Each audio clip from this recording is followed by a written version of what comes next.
Who doesn't like questionably lesbian vampires? In this case, I'm talking about Carmilla by Joseph Sheridan Le Fanu. Or am I? Now, the actual story is, I don't know, it's like 2 hours in audio form. It's a short piece of gothic horror, pretty straightforward plot. It's well executed. I think it's a good follow up. I enjoyed it after Dracula by Bram Stoker.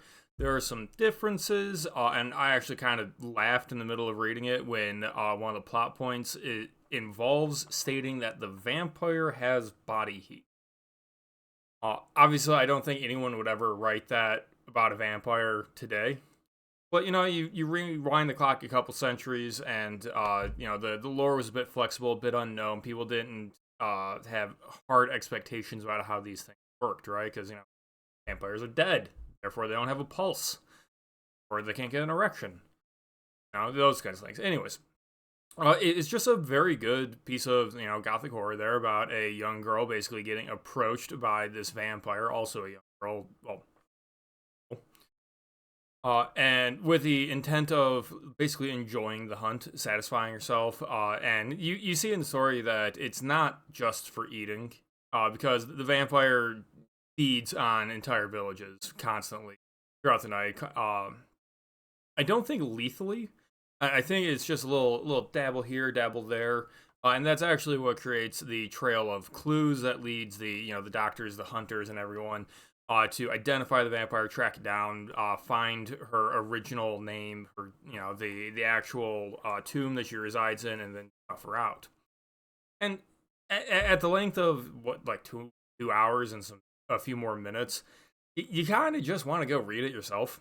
Like I recommend it. You're not going to it's a short story. It's part of vampire history on the literature front. It's well executed, and Audible has a version for free, which is what I consumed, which is a very compelling argument to consume that version.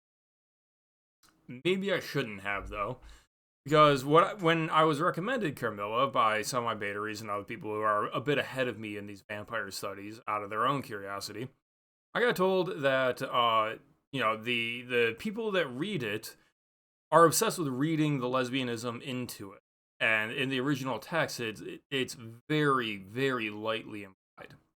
However, what I listened to on Audible is a dramatization. Even though it's called Carmilla by the author or whatever, you download it, you install it, you get it going. It is a dramatization.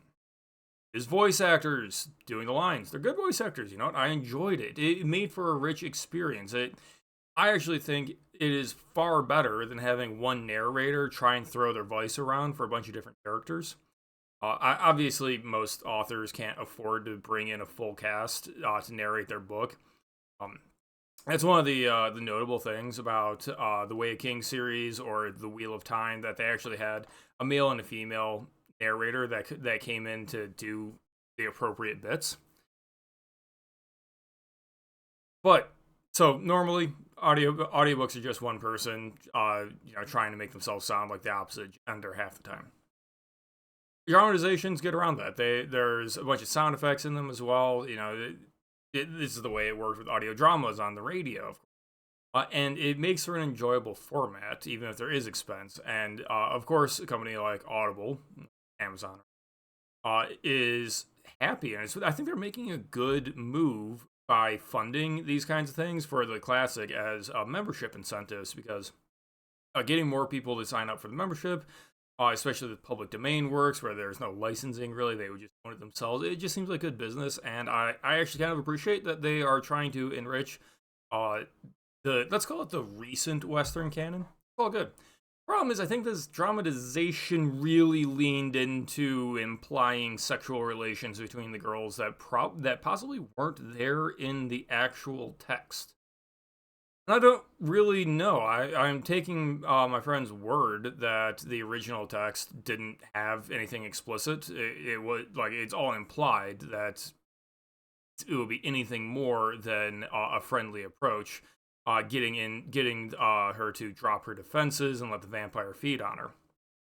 Dramatization that was not implied. That was basically outright stated that there was sexual intent. Now, when you do an audio dramatization, some things get changed because you want to lean more into the dialogue of characters, because that's the strength of what you're doing with it. So you tweak things and change things. You can change emphasis and timing and pacing and all that, and that can really change the way something is implied. This is, maybe they did nothing wrong here, but it strikes me as a subtle, like, revisionist censorship opportunity. Because, like I said, I didn't go in looking for the audio dramatization. I just searched Carmilla, and that was the top result. Maybe it should be. Maybe it's the best version. Maybe there's nothing wrong on that. But having consumed the story, I don't feel like going and fact checking how accurate their dramatization was. I just kind of want to move on to the next story. I think that's the normal thing that people do. So I think any changes that they put in are going to just get passively accepted by most people that decide to download a relatively esoteric novel or short story, and that's just going to become the definitive edition for a lot of people, which is kind of weird. Maybe there's some issue of literary stewardship that's being transgressed there. I guess I don't really have a conclusion here, except that it is a concern, and it's maybe a little more pernicious than the scandal that popped up a couple months ago with the literal censorship of people like Roald Dahl, where the owners of the property, because it's not public domain yet, where the owners go in and are trying to remove everything they find offensive. Now, this is theoretically the opposite, where they're trying to insert something that they feel is implied and maybe couldn't be outright stated because of the morals of the time. But Roald Dahl got blowback. I don't think this dramatization is going to be noticed by anyone. I don't think it ever really would, because they wouldn't even be changing the original. They'd be providing a new adaptation of a public domain work, so they kind of have the right to change it and all that. It's something to look out for, I think. But did I learn anything useful about vampires? It's just kind of a repeat in a lot of the themes of Bram Stoker's Dracula. And I liked it. Don't get me wrong. I do recommend it. They did a good job voice acting it. Concerns of censorship aside. And I'm probably going to be moving on to Varney the Vampire as the third one. People keep bringing that up and recommending that as a classic example of American pulp fiction. So hopefully that turns out good. So then, yeah, Carmilla, it's a recommendation. It's also mostly because of how short it is. It's just kind of a short, satisfying story. And I wish I could connect this to any of my writing. I really can't. I don't have vampire fiction yet. It's coming, I promise. Eventually, when I will have a link to say, hey, look, check this out. This is my take on the big, bad, evil vampire guy. And that's in the future. So you should like the video and subscribe and stick around if you want to hear that stuff. Cheers.